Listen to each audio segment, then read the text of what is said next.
Hello and welcome to episode 322 of the Total Saints podcast, your home for all things Southampton Football Club. Before we start, a huge thank you to our TSP Patreon community because we couldn't make the show each week without your loyal support. Coming up this week on the podcast, after a decent point against Manchester City, it was very much business as usual at Everton, a lacklustre 2-0 defeat at Goodison Park. So we'll review that game for you. And the end is in sight. The final game of a terrible season sees second place Arsenal visit St Mary's on Sunday afternoon. So we'll preview that one for you. My name is Martin Starke, and joining me this week, Steve Grant is the owner of SaintsWeb. Alfie House is senior Southampton reporter for the Daily Echo, and Martin Sanders is a presenter, reporter and podcaster following Southampton. So let's get into it, shall we? Going to start with the latest on the new manager, if that's okay. Lots of headlines today about Will Still in talks to become Southampton manager, apparently leaving his job in France. That was some of the headlines earlier on today.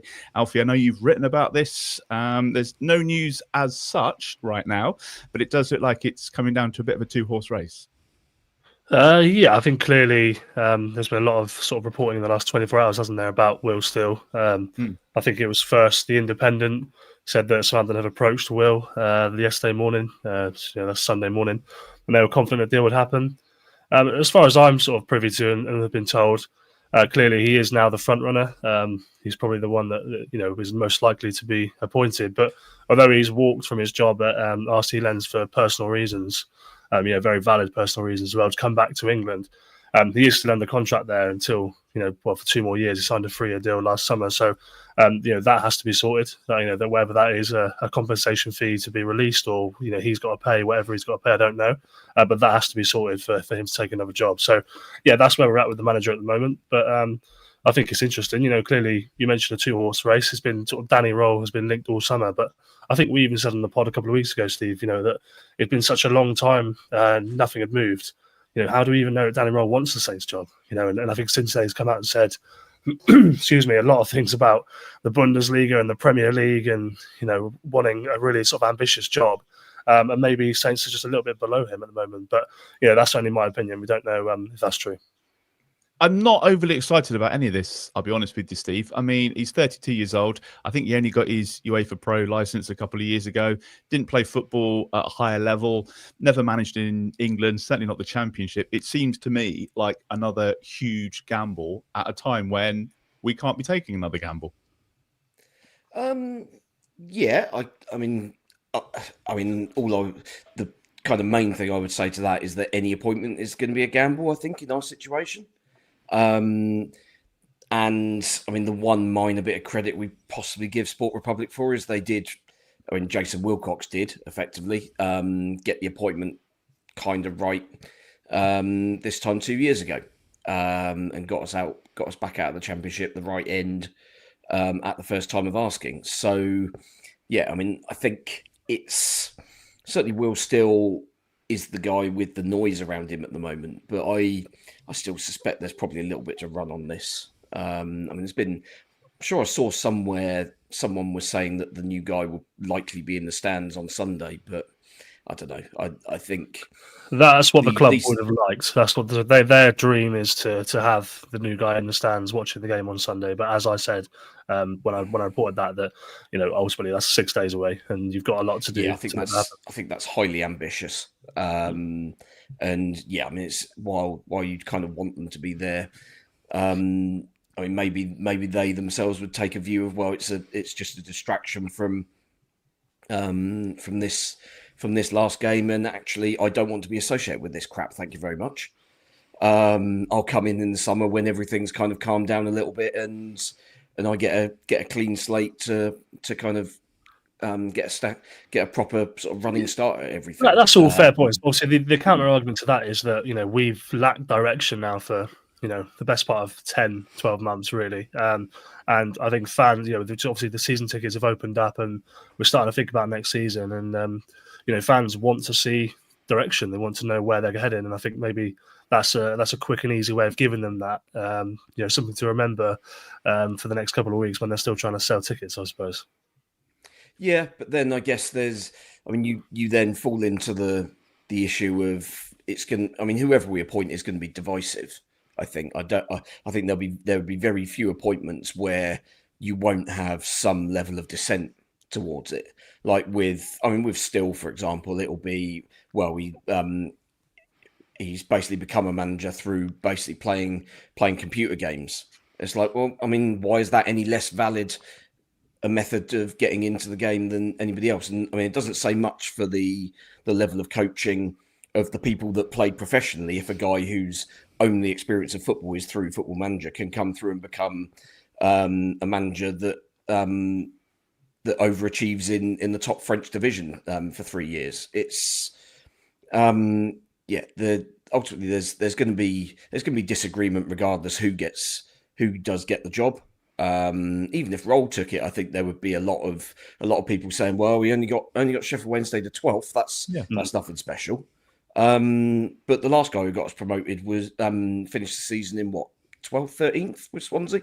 They were bobbing in mid-table, and that was largely as a result of a sort of end of season sort of surge as well. So yeah, I think ultimately nobody. I mean, whoever the new guy is, some people will give him short shrift regardless, just because that's the way that a lot of people are ingrained to be. They're sort of very untrusting these days that that the club could actually make a good appointment. So yeah, there'll be a lot of kind of, well, jury's out for me kind of comments, which is fair enough. You want people to have time to kind of give an assessment, but I think you've also probably got to have a little bit of a snap judgment and an opinion on whether someone just has that feel of being a right fit.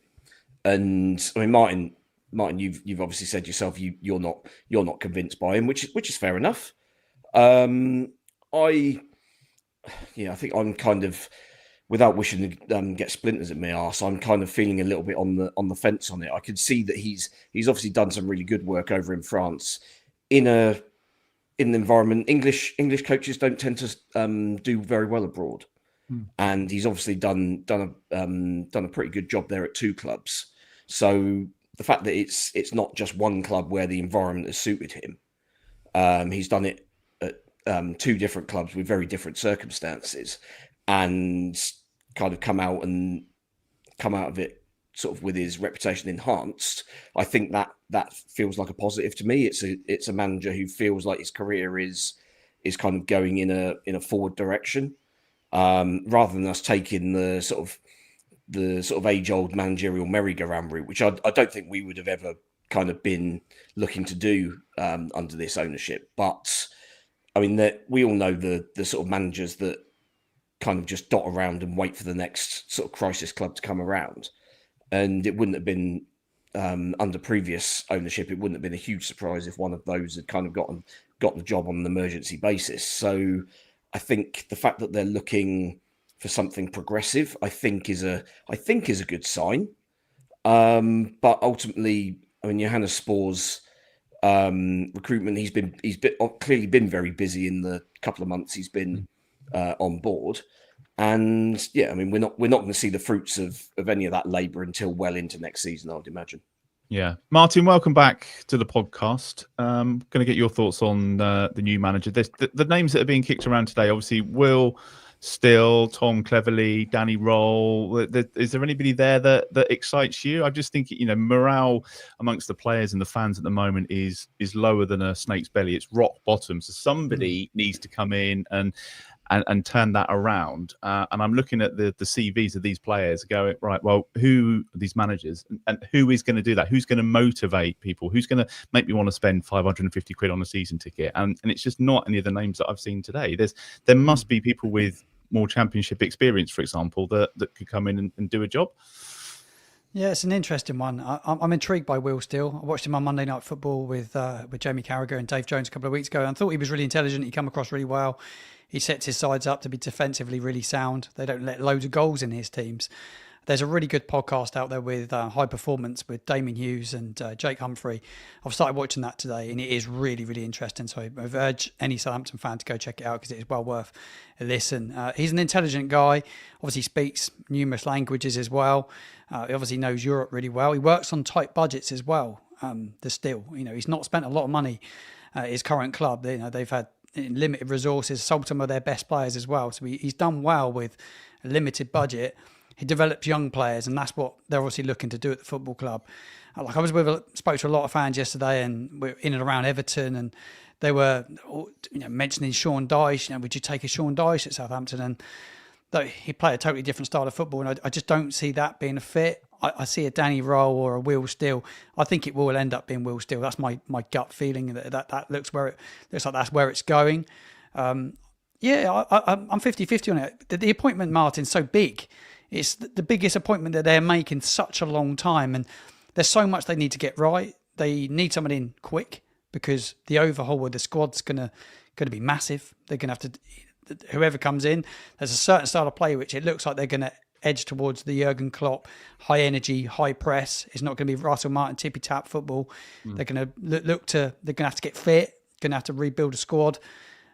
Pre-season's massive this year because there's no doubt about it that the pre-season gone under Russell Martin was never near good enough. They weren't prepared, didn't have the right people in the door, didn't have the right players, and there's a lot to learn from the mistakes they made in the pre-season last year.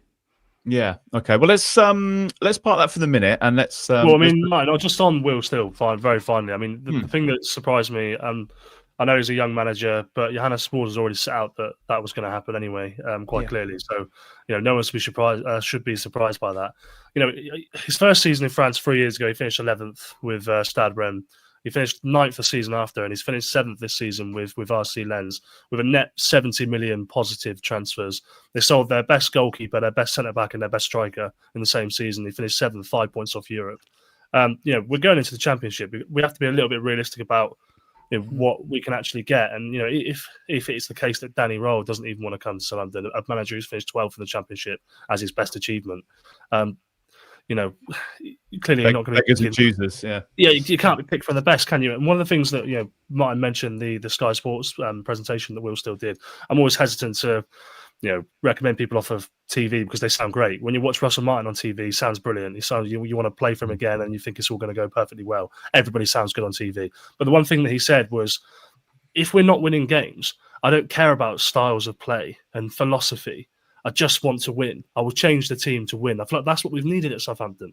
We talk about Russell Martin being too stuck in his ways. Well, here's a manager who's going to set the team up to defend properly. They're going to put more crosses into the box than anybody else. That's what they did in France. They put more crosses into the box than anybody else. They get the ball forward, get them into the striker. But ultimately, they'll change based on what the players he's got available and the team they're playing against and what they've been doing. He's not really wedded to one style. So I like that adaptability as a manager. I think that's what a manager should do. And Steve mentions the whole football manager thing. I mean, he's a 34-year-old bloke. If you find me a 34-year-old bloke who hasn't played Football Manager, maybe some of you will say that, but I feel like everybody our age has played Football Manager. I play it all the time. So he didn't get into fund management because he's good on Football Manager like Jay Cartwright from the Inbetweeners. He studied coaching when he was 20 years old. He's managed at university teams. He's managed at 2 French top division teams. And now he's taken the next step. So it's not a case of he's a Football Manager fanboy and that's all he's good at. I'm not saying that he's going to go magically well or it's the right appointment or it's not, but I think we've got to be honest about what it is and where we are. I do wonder whether he regrets that Football Manager quote because I suspect that will keep coming back to haunt him. I just feel Sport Republic are absolutely out of credit with the Saints fans at the moment, and they have to get this right. So I hope they do, and I hope that it works out. So maybe we'll get some news later in the week. As I say, let's put this season to bed. As you know, we spoiled the party at Main Road back in 2003, but there was never any chance of us causing an upset in the final men's game at Goodison Park. You three were all there. Steve, that reaction kind of sums up the game, really, doesn't it? We made it far too easy for Everton. It was like a glorified friendly, really. I mean, if Everton could have handpicked an opponent out of the current Premier League roster for this game, I mean, it absolutely would have been us. And not just because of how we've been this season, because obviously, I mean, the fixture list is picked before we even kind of know how it's going to go, but also our record at Goodison, as we know, is atrocious at the best of times. And yeah, I mean, there was nothing really for us to play for. We got over effectively the one hurdle that was kind of remaining last weekend against Manchester City, and you could tell that there was a lot of energy expended in that, and a lot of sort of relief sort of outpouring from both players and fans. So was I surprised that we turned up and basically rolled out the red carpet for them? Not in the slightest. The team that we picked was predictable, both in terms of what Rusk would do and also how the team would respond to it. Very similar to Leicester in that we just first half it was just, well, we're just going to knock it around amongst ourselves when we're not under pressure, and if they put even the slightest amount of pressure on us, we're not going to be particularly interested. I mean, we went behind very early on, and I don't think, I mean, until the last 20-25 minutes after we made that triple sub, there was no real urgency from anybody. It was, took us an hour to have a shot on or off target. And yeah, I mean, that first hour was absolutely pathetic. But I think the problem is that if you ask the 3,000 in that ground, having seen the team line up what they expected, I think a lot of people would have said exactly what transpired. So frankly, what Simon Rusk sees during the week must be something completely different to what we see every weekend when they step out onto the pitch in a game a game that vaguely matters. Because yeah, so many of them are so far off it. And I mean, if Everton wanted to score 5 or 6, they could have done. If they just kept the pressure up. I mean, they barely needed to lift a finger second half, or indeed for the last sort of 15-20 minutes of the first half, really. And yeah, we wouldn't have been able to stop them, I don't think. And it's not like we're playing someone good either. Everton are a competent Premier League side, but they're no world beaters. Well, they Ipswich are in the position. Got the draw, they didn't they? They were 2-0 down. Ipswich came from 2-0 down to get a draw 2 weeks ago, and I mean, I'm sure if that Stuart chance goes in, if he scores that to make it 2-1 with 25 minutes to go, I wouldn't have been surprised if we'd suddenly kind of got something out of the game. But the problem is, as soon as we kind of build any sort of momentum, we find a way of kind of handing it all back. So yeah, I mean, we'd have still probably ended up. I mean, even if we got back to 2-2, you're probably then having the scenario where Everton are throwing the kitchen sink at us in the last 5-10 minutes, and then you get the predictable Goodison farewell of the 97th minute in off somebody's arse winner to kind of kick off an actual pitch invasion. That was one thing that was really disappointing, I thought, was that like the whole sort of Goodison farewell celebration thing in the ground. I kind of felt it was a little bit anticlimactic. Firstly, because we didn't offer anywhere near enough of an opposition for the game to be of any interest to anybody. But also, secondly, where Everton had clearly spent an absolute fortune on additional security and in-stadium policing. Noticeable that all the coppers were in the ground rather than outside when we were trying to leave at full time.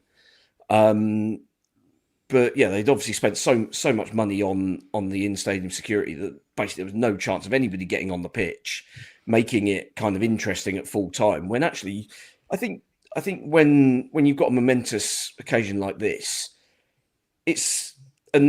clubs always come out with this sort of faux sort of glorifying of the fans, saying, "Oh, this is all this has been done for you. It's you are the people that drive this." And yet, as soon as their backs turned, the season ticket prices are going up 20% or something like that. So you'd like them to just let the fans on, let them have their moment on the pitch, because let's be honest, 99.9% of those Everton fans in the ground would have never set foot on that turf, and they're never going to be able to. And that should have been. I kind of think that should have been some sort of opportunity for them, really.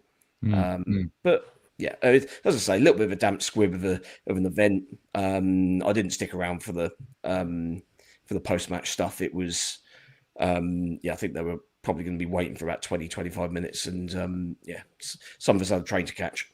I don't blame you at all. No strikers, Alfie. No desire to get forward. No shots on target, and dodgy Wi-Fi. That was quite an afternoon for you, wasn't it? I think the only thing worse than Saints is the Wi-Fi. Was your tweet, which I thought was tweet of the afternoon. Yeah, obviously, I respect terrible all round. I respect Goodison Park for what it is, but its facilities are outdated, and I look forward to hopefully in 2 years' time, going to Bramley Moor Dock. It won't be next season, obviously. Let's start with first half, 0 expected goals, 0 shots, obviously 0 big chances, 0 corners. But the best stat is 0 big chances missed compared to Everton's 3. So that's a positive. We didn't miss any big chances.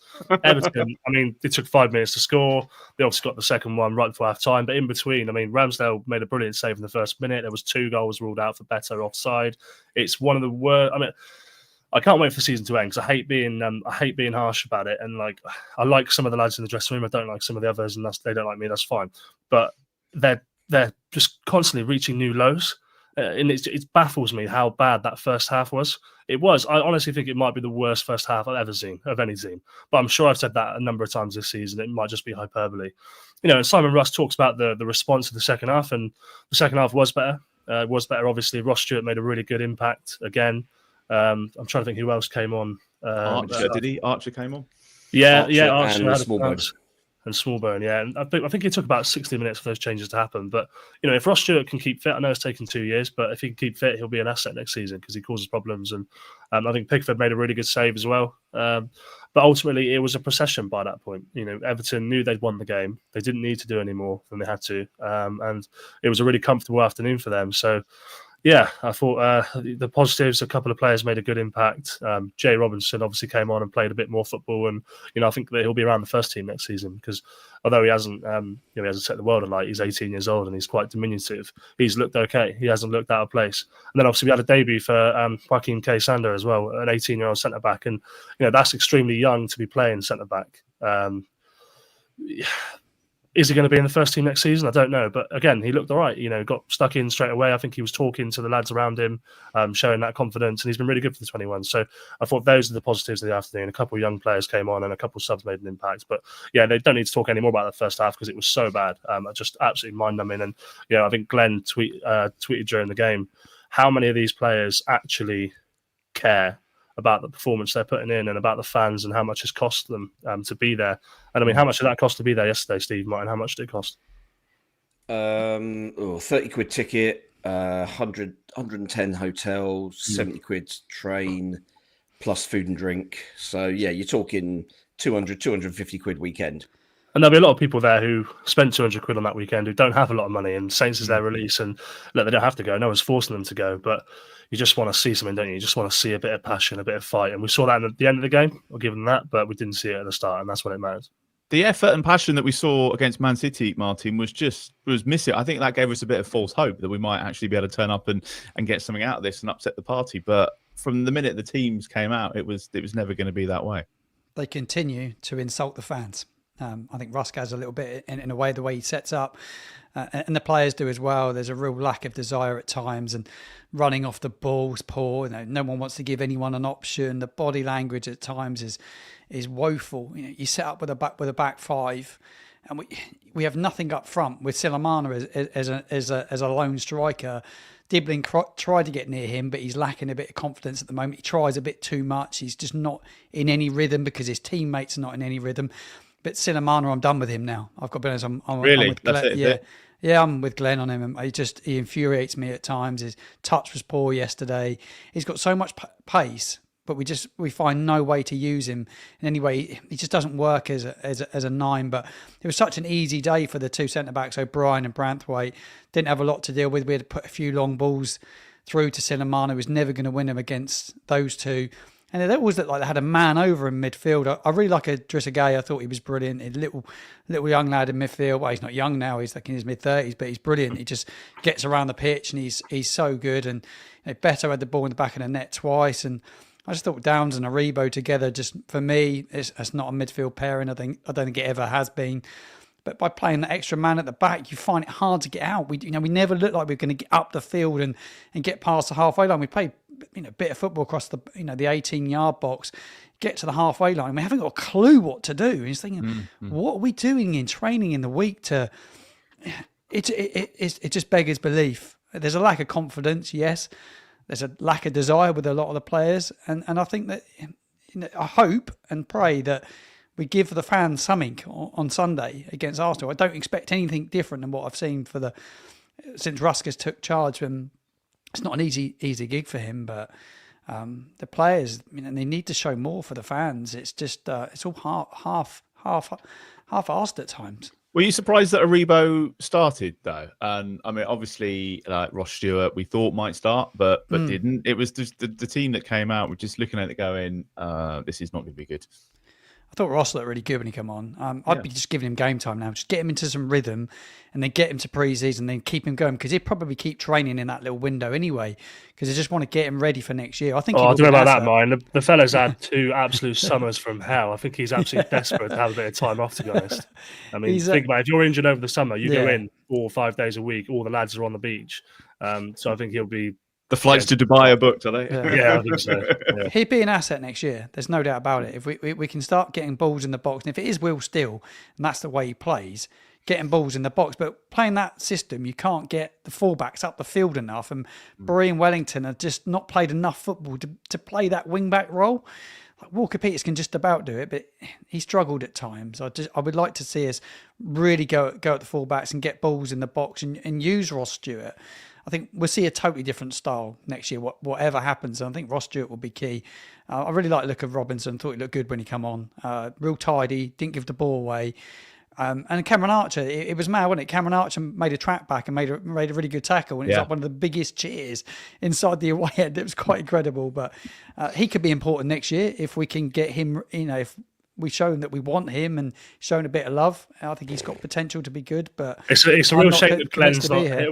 I'm glad you're here, Martin, but it's a shame that Glenn's not here in one aspect, because we've got the new Brian Gunn situation, I think. If he doesn't know what about, just go and have a look at Glenn's Twitter replies regarding Cameron Archer in the last 24 hours.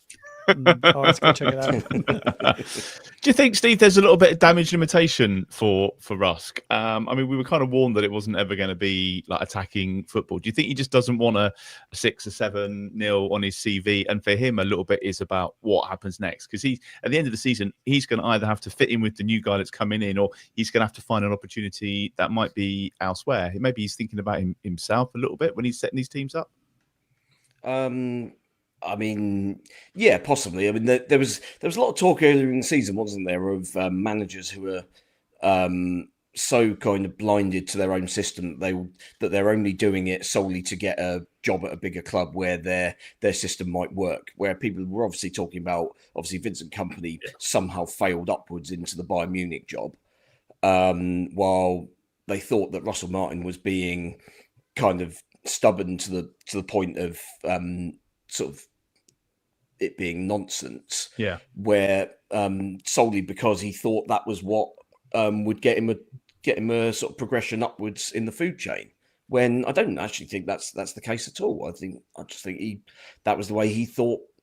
I mean, to be fair to Russell, he did always say that wouldn't happen for him because he's not Vincent Kompany. Now, what he says and what he thinks might be different things, but he did always say it wouldn't happen. No, I mean, and he's right. I mean, in the end of the day, Russell Martin was a good right back, but he wasn't a sort of Champions League winning or wasn't Vincent Kompany, was he? Multiple title winning player with this kind of aura around him, like Vincent Kompany has. So yeah, of course it's very very different, but it doesn't stop the accusations being made. And I do think that maybe there's something in it with Rusk in terms of having one eye on the future. But at the end of the day, if he gets binned off by us, then he'll have a nice little payout and can take his time over his next move. So I mean, ultimately, I think everyone kind of saw what he was trying to do from the start, where you kind of go back to basics. You basically just make yourself really hard to beat. You try and kind of burgle whatever results you can get. But I think there still has to be a little bit of adjustment around certain games based on who you're playing. So if you think about it like that, though, he's kind of done what he's been asked to do. If the brief was for the last 7 games, make us harder to beat, get us past 11 points, and maybe introduce a few young players, he's kind of done that, hasn't he? Yeah, he has. But I would like to think the brief was a little bit more wide-ranging than that. The problem is that in actual fact we've had a relatively tough run-in on paper in terms of the opposition that we faced. But the problem is that the two teams on paper that we should have been looking to get positive results from, we've basically not turned up in either game for at least an hour. Leicester. We didn't even manage to muster that much. So I think there should have been scope to have a little bit of difference based upon the quality or otherwise of the opposition. You can't go to Leicester and expect to kind of line up defensively and expect to just kind of shithouse our way to a result there, because Leicester are quite happy for us sitting back, because that means that they don't have to defend, and that's the bit they're terrible at. And actually, Everton aren't particularly great defensively either, despite Moyes being characterised as a strong defensive sort of system manager. Everton don't actually keep that many clean sheets. So yeah, we had opportunities, sort of second half, last half hour of that game yesterday. But the fact that it took us an hour to have a shot of any kind, let alone one that was on target and tested Jordan Pickford, suggests to me that he just had it all set up wrong. The midfield was wrong, and I think everybody would have said so at the start. I mean, why would you not? Given that you've set your stall out to be this kind of defensive solid unit, why is Ugochukwu not playing in that game? Why are you putting Joe Aribo in there? It's absolute nonsense. Unless Ugochukwu was injured, which I don't think he was, given that he was on the bench. If he's injured, why would he be named on the? I think ultimately it's just a reward for the fact that Aribo made a really good impact against Man City, but like you said, it doesn't mean it was the right decision. Yeah, I mean, but then if for praising impacts, sort of in a short space of time, then I mean you could then reward anybody with a start. It doesn't. One person performing in a certain environment doesn't automatically entitle you to take that place from the start for the next game. It's horses for courses. You tailor your team to the environment and what you're up against, and that's basically where I think that's where Rusk kind of falls over as any kind of tactical mastermind. It's I mean you've literally got one way of playing, and it's not a particularly attractive one. But by the same token, it's exactly what I think we would expect and kind of back for Sunday against Arsenal, which we will get onto in just a moment. Good tease. I'm going to trouble you for Player of the Week, so get your thinking caps on. Aaron Ramsdale won Player of the Week last week. That's the 8th time this season for him. Probably going to be our Player of the Season unless Matty Fernandez or Tyler Diblin win the next two on the trot. Who are the standout performers for you, Martin? This is going to be quite a short list, I'd imagine, but maybe a couple of the young lads or any of the subs? Yeah, real tough. Ross Certainly Stewart, no one that played for the first hour. Yeah, no one in the first hour. Ross Stewart come on 60th minute for Silamana. I would give it to him. I thought he did really well, put himself around, come close, and at least he grafted and he wanted to make an impact. And that I'm with him 100%. Could be the first nomination of the season, I think. Alfie, anybody for you? I would think I'd go Charlie Alcaraz for that nice little clap at the away end at full time. It was quite a lengthy clap, that wasn't it? A good sort of 25 seconds. So great reaction. Sort of beating of the heart as well. It's, good lad. Yeah, very, very, very emotional. I mean, obviously during the game we didn't actually do anything apart from sort of bollocks up there. Only one on one they had in the second half, but he's obviously a nice guy, isn't he? Honestly, I don't know. I would also go for Ross Stewart, but I think you could probably say any of the 5 substitutes, honestly. Wolves-Smallbone, I think, put a cross in at some point during the game, which must have been the only one that went in. Cameron Archer had a chance, which must have been 1 or 2 chances. So I'll go Cameron Archer, but I don't know why. Okay. Steve? Just to wind Glenn up. Make sure you copy him in when we put it on social media. Given obviously his impact for the 21s last week, I'm going to go for Jay Robinson. Nice. Yeah, that's a good shout. Because a good sort of 25-minute, half-hour shift in this game, where finally we actually put their defence under a little bit of pressure. Everything seemed to come down that side, so it was noticeable that we were looking to get him on the ball as much as possible. You could tell the difference in the sort of body language, where he was very sharp, always alert, always on his toes, and looking to kind of dart into space to receive the ball, but always with a view of being kind of on that sort of little half turn where he can then take the ball and immediately look forwards. Yeah, I mean, it's such a novelty having players in midfield who actually look towards the opposition goal rather than our own. So him and in fairness, James Bree, kind of those two dovetail quite nicely over on that side. I thought gave Mikolenko a bit of finally a bit of work to do in the sun towards the last sort of knockings of that game. So yeah, that'd be my pick. All right, nice one, thank you. Anything else on Everton? I feel like we kind of covered most. I think there's one last thing. I thought there was quite interesting comments from Simon Rusk on Bednarek and Carl Walker-Peters at full time. And while I'm sort of rambling, I will pull them up so that I don't misquote him. But I basically asked him, is there any chance of Kyle or Jan playing next week? Now, clearly, Kyle's going to be leaving the club. He's out of contract this summer. Jan Bednarek, obviously didn't get that move to Roma in January, and he's been here for a long time. That was his choice, wasn't it?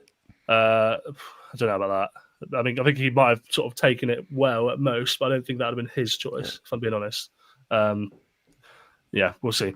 But anyway, he's going to leave in the summer, I think, most likely. If a bid comes in for him, he'll probably move on. And I just sort of asked, will they get to play their final games for the club last year?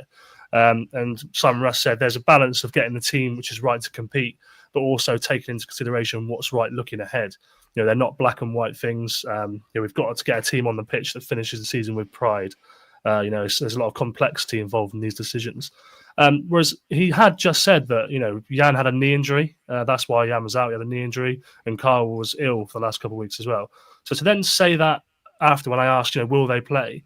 I thought that was quite interesting. He does seem to be, to me, suggesting that he's not going to play them because he's looking ahead and they're not going to be here instead.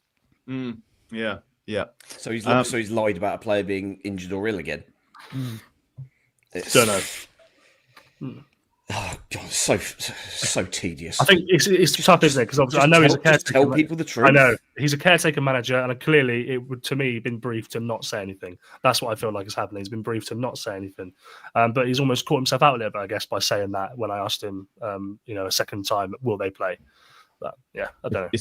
It's been quite a steep learning curve for him, hasn't it? Let's get on to that Arsenal game in just a moment. A couple of announcements for you. If you're one of our Patreons, it's time to check your DMs. If you're in the Francis Benali or the Mick Shannon tier, there's an important message waiting for you in the Patreon inbox.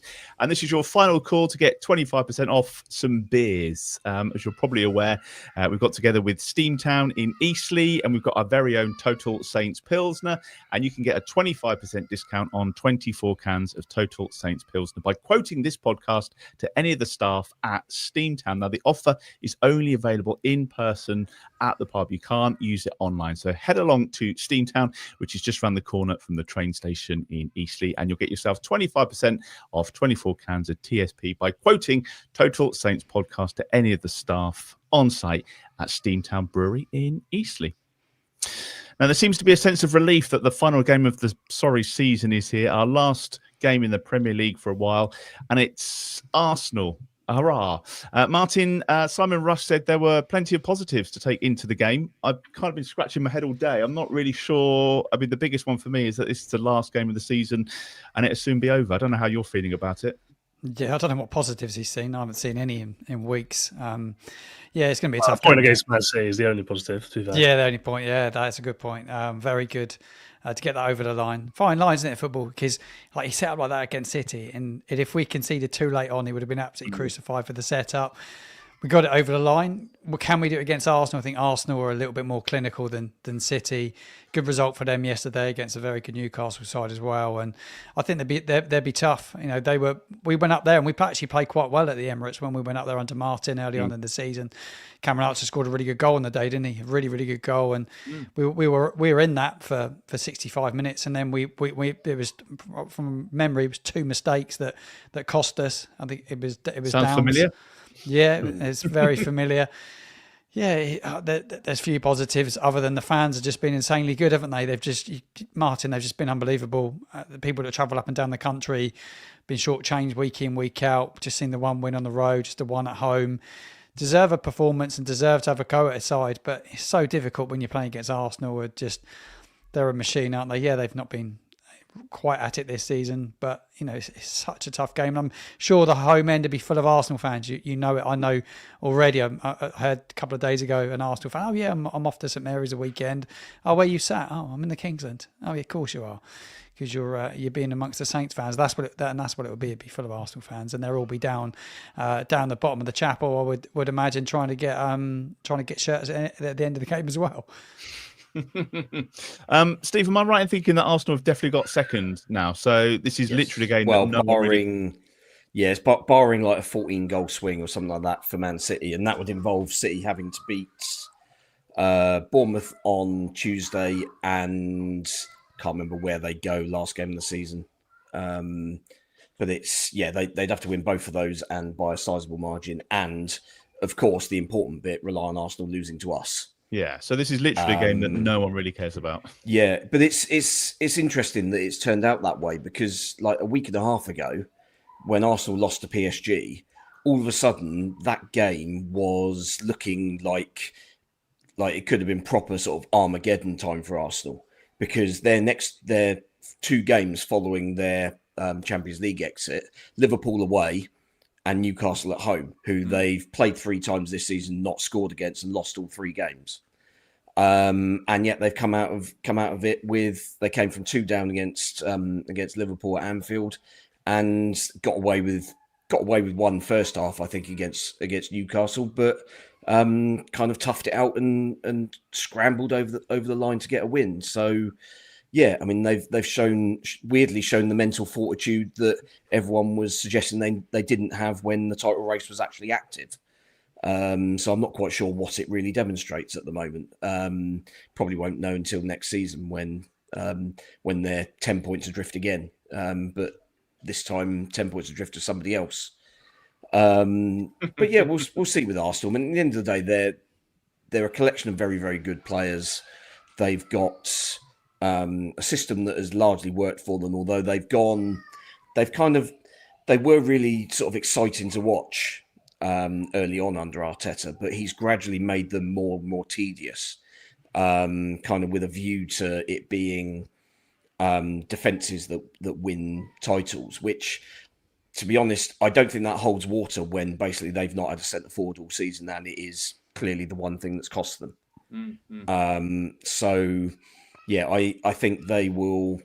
I mean, they'll relish playing against us, obviously, but it will be interesting to see whether they have any more success than Man City did at playing against the very low block, because we played with a pretty low block up at the Emirates and frustrated them for 75 minutes until we gave them a goal at the point at which where we really had them in our kind of grasp at 1-0 up, with the fans getting on their backs. And yeah, we then let it slip with absolute nonsense VAR decision and then another individual mistake. So yeah, can we cut those out again? Don't know. I mean, it's been a while since someone's made a monumental screw up for a goal. So maybe that's kind of what that's kind of what we've been missing the last few weeks, and we should expect to see at least one on Sunday, unfortunately. What are you expecting from the game, Alfie? What would you like to see? I think it's going to be an afternoon of low block, isn't it? Do you think you should just go for it and maybe start with a striker? Well, we know they're not going to go for it, obviously. And to be fair, would I just go for it? Probably not, because it'll end in a bloodbath. But I think if you're looking at this game, you've got to start with the fact that, has everyone seen what Mikel Arteta said after the match yesterday? No. He literally says it's time to go to the beach. They've obviously guaranteed their second place. Yeah. But I mean, I don't know what we're going to see from Arsenal on the weekend. Maybe he meant Western Shore. Yeah, maybe, yeah. But he might make David Raya up front, please. Exactly, he might make 11 changes and put Max Down on a 15-year-old in. You just don't know, do you? So I don't know what Arsenal we're going to see. You'd like to think that any team wants to finish their season on a strong point. So maybe they won't. But yeah, for Saints, it'll be it wouldn't surprise me if it's 9 or 10 the same players. It'd be the same system. They'll try and defend for 90 minutes. They'll try and do what they did against Man City. And if they can get to 13 points with a 0-0 draw, I think most of us will take that at this point. I think, for being honest. So yeah, I'm not expecting a lot. I'm not expecting fireworks. I'm more excited about the Premier League 2-21s final this week, if I'm being honest. Yes, well, we will talk about that before we finish. David Raya, I think, is one game away from winning the Golden Glove. So get your money on that. Did you get the email? Level with Matt Sells, hasn't he, at Forest? Did you get the email, Steve, about the pitch invasion afterwards, reminding us all to stay off the pitch? Yeah, I mean, are you expecting a lap of honour? Are they actually? Are they going to? I mean, come out that warning is kind of pre-assuming that people are still going to be in the ground at full time. The one 2 years ago, we played last game, Liverpool, wasn't it? Yes. I think, literally the second the final whistle went, I was down those stairs. It's like this set of players doesn't deserve the support that it's had this season, and if they kind of try and go round and show their appreciation or whatever it is, I think they're probably going to get a little bit of a rude awakening from. I mean, there will obviously always be some who will stick around and kind of clap like the appreciative seals that we are, and obviously the cardboard. Please give me your shirt, Matty. Signs, which are, I mean, those should be banned from football. Anybody who comes into the ground with a cardboard sign should be banned for life. But surely they just acknowledge the crowd like they normally do, then they walk off. There's no need to come back out with all their kids and their partners and their wives and traipse around. I would think that would be, given the likely reaction from a sizable portion of the fan base. I mean, there may well be plenty of fans who actually want to stick around to hurl a volley of abuse at them. Yeah, and actually, I think if you put your families, your wives, girlfriends, and kids through all of that, I don't think that's a sensible plan on the part of any of the players personally. Do they need to say that before, though? Do they need to let people know that it ain't going to happen, or whether it is going to happen? You don't want the confusion and the awkwardness. I can't see it happening to the extent, like you said, they're going to bring families out. I just don't think that'll happen. It's ridiculous. It's tone deaf, isn't it? I mean, mind you, we did have Adam Armstrong present a shirt after a 5-0 defeat for a woman who guessed it correctly. So, I mean, maybe there is the opportunity to do that. Cross, I forgot about that. Yeah, I mean, it's been a long season, hasn't it? It's been a long season with a lot of lows. It's a tough one, isn't it? Because I do feel like sometimes players and stuff get a hard rap, and it's not always sunshine and rainbows just because they get paid a lot of money. They're still people and all this sort of stuff, and I'm with that brigade. I understand that, and I'm fully on board with that. But fans spend a lot of money to follow the team. Whether that's just home, whether it's home and away, whatever it is, whether it's just buying the club shirt and watching it at home, they spend a lot of money. And some of the reactions that I've had personally from some members of staff and stuff like that this season, like just surprised that we're criticising them. For me, it just absolutely reeks. And I'm saying it now because it's towards the end of the season, and hopefully a lot of these people, hopefully they'll all get other jobs, and then all their families will be fine. All this sort of stuff. I don't want people to have no job, but we don't want them here anymore, really, because some of these players haven't earned the right to be here. Some of the staff haven't earned the right to be here. And I think it reeks to me. It baffles me that some of these people don't understand why fans are angry and why fans are saying the things they are. And that doesn't mean you should abuse people. It doesn't mean you should, whatever, all this sort of stuff. But they've got to accept that this has been miles off good enough. And at no point in a game when we felt they've given everything has anybody criticised. Has anybody said anything other than, well done, it was a good effort. But there's been far too many games where they haven't given everything, or it looks like that. There's been far too many, it's not about, so this isn't about Simon Rusk because he's been given an unbelievably difficult job. For example, he said last game that, it's easy with hindsight to say that we should have started with a striker. Well, there's 32,000 fans of St Mary's who said before the game started with a striker. So it's not hindsight, that's foresight, and you're paid to have that foresight. Again, this isn't about Simon Rusk. He's not the problem. He's just come in and done a job. But it's things like that wind fans up. And I just can't believe that some people... £83.17 per point. My season tickets cost this season. And mine's one of the cheaper ones in the Northern at 500 quid. There are people who have paid upwards of £1,000 for their season ticket this season. So they've paid £165 per point to sit and watch this crap every week. And yeah, I mean, I agree that this isn't Simon Rusk's doing or anything, but he is a symptom of the problem. And frankly, people are fed up with listening to that bullshit anymore. It doesn't wash anymore. And then they act surprised when they when someone has a pop on social media. What are you expecting? What sort of nonsense bubble is it that you're living in, where you don't kind of appreciate the gravity of how monumentally shit you've all been all season? I think you should get that on a cardboard sign. Does my head in. Yeah. And I personally, for me, there's a load of players who I've loved dealing with and who've been nothing but honest all season. And I appreciate them for that as well, just to make sure that's clear. Yeah, no, that's fair, and I don't think anyone would argue against that. Martin, just like final thing on the Arsenal game, your thoughts on players that we were probably going to see for the last time. Sounds like we might not see Kyle Walker-Peters or Jan Bednarek, but you think maybe like Aaron Ramsdale, that's going to be his last game on Sunday, and someone like that is, he's been paid a lot of money, all right, but he's come in and he's done his best, and people like that, I guess, are going to leave with our best wishes. So there might be one or two. Matty Fernandez, another. Yeah, I would like to see Carl the weekend. I've got to be honest. I think he's been a really good servant in the 5 years he's been here. Model professional. He's always given 110%. I think, in my opinion, I've enjoyed watching him play. I think he's ready for a move now. He's clearly a Premier League player, and he stuck with us last season when we were struggling in the Championship. He stayed with us, helped get us back, and I hope to see him get an opportunity to play some part of the weekend. He deserves. I think Rambo's been brilliant. He was clearly, him and Mateus Fernandes were the best two signings. I think I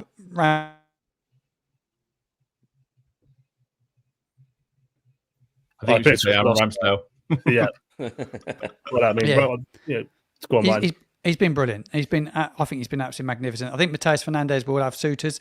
Whether we outprice people, that'd be interesting to see. Could it be Tyler's last game at St Mary's? Potentially. I still think he's got a long way to go to be the real deal, the finished article, in my opinion. But I echo everything Alfie said about the attitude of a lot of people. I think the fans are given... I think it's going to say given a long enough piece of rope, I suppose, or they've given everything all week, all season. They've given them enough chances. Any of those three is probably what he said. I really wish that you hadn't done that calculation about the points per pound, Steve, because that's really annoyed me now. I hadn't done that. I hadn't thought about that. So, let's get some score predictions. Martin, I think you're hanging on in there, which is good. David Stokes, Mike Binks, Ian Hart, and Danielle Getliff all got the Everton score spot on. Steve, I think you predicted that we might nick it, didn't you? Did you go for the 1-0? Yeah, I went for the three-peat of closing stadium wins. Maybe next time. Maybe next time. In the bin from kickoff. Does that change your view for the Arsenal game then? Do you want to go first? I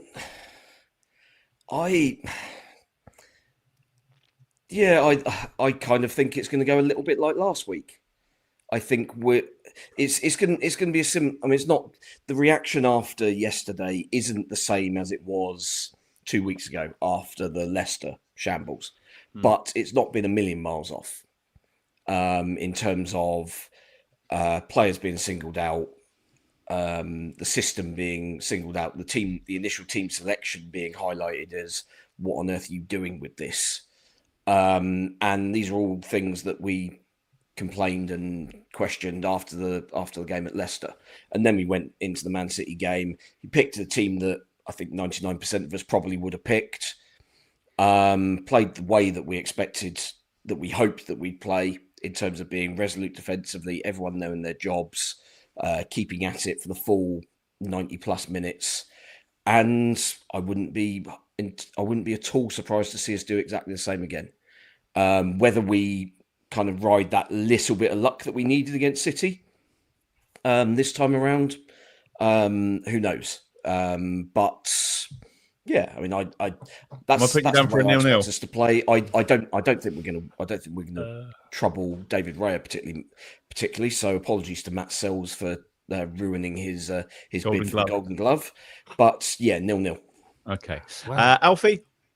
Yeah, a lot of the things I agree with Steve. And again, about the Arsenal team, don't know what's going to turn up and what's going to be put out there, but I think I'll go for a 2-0 Arsenal win again. But I'll say one thing, not really necessarily related to score predictions, but as the last sort of 6 or 7 or 8 weeks, we've sort of thought about the players we're talking about leaving, and Taylor Harwood-Bellis, and obviously Carl Gabir is a different story, but Matty Fernandez, Tyler Diblin, Aaron Ramsdale, whoever it is, a lot of these players we're talking about 20 million fees, 25, 30, 40, or 50 million fees for Tyler Diblin. And I'm worried that over the last 6 weeks, that price for a lot of them has just dropped and dropped and dropped. I think Ramsdale would definitely get 25 million for, or whatever his release clause is, if it exists, because he's a good keeper. He's been really good this season. A lot of the points we've won have been because of him. That'd be fine. And Matty Fernandez's value, I reckon, has only gone up. But a lot of the other guys, like Taylor Harwood-Bellis, I like Taylor. He's clearly good. He's really good in the Championship, but he's had a really bad season. We have to be honest, he's had a really bad season. And I don't know who's going to buy him for 20 million quid in the Premier League. And, Steve made the point to me today where he's England international. He's got a lot of potential. He's a Man City youth graduate. So, maybe someone will bite. But we need to sell we need to sell enough players. Kamaldeen Sulemana, who's going to pay 10 million quid for him? Paul Amo-Ameyaw, considering that he's never fit, he's got an ankle injury. Who's going to pay 5-10 million quid for him?